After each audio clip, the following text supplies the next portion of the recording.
it going?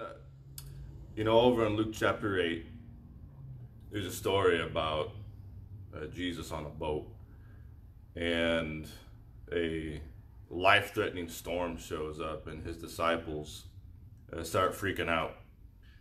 And well, he decided, or was just so tired that it was a good time to sleep. It cracks me up how relaxed he was during a life-threatening storm.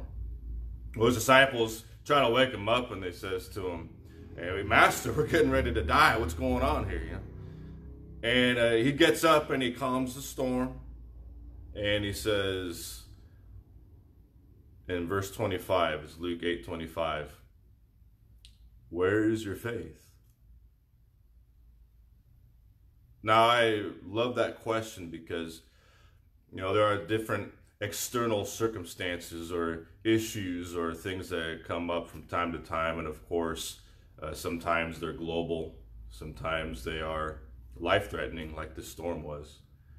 And it can cause us to forget, where we are, forget who we are in this life. You remember the 8th Psalm when King David says, "Who is man that you are mindful of him? Why do you care about us so much?" He's talking to God.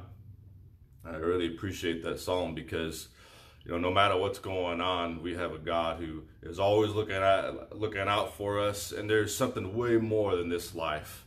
And so one other verse I want to show you is 2 Timothy chapter 4 and verse 7. It's actually an epistle or a letter that was written by the apostle Paul to his apprentice, to his student Timothy. And the apostle Paul is getting ready to die, really. I mean, it's one of his last epistles, if not his last. And in that verse, he says, "I have fought a good fight. I have finished my course. I have kept the faith." And so, like Jesus' question during the life-threatening storm, "Where is your faith?" Well, it's our responsibility to hang on to it, to keep it strong, like Paul did. And then the next statement that Paul makes after he says, "I fought a good fight, finished my course, and kept the faith," he says, "Because of this, there's a crown laid up for me." There's so much more than this life anyway. So where your treasure is, there will your heart be also. Keep the faith. Also, keep your heart with all diligence, for out of it are the issues of life. Thank you all. Have a good quarantine.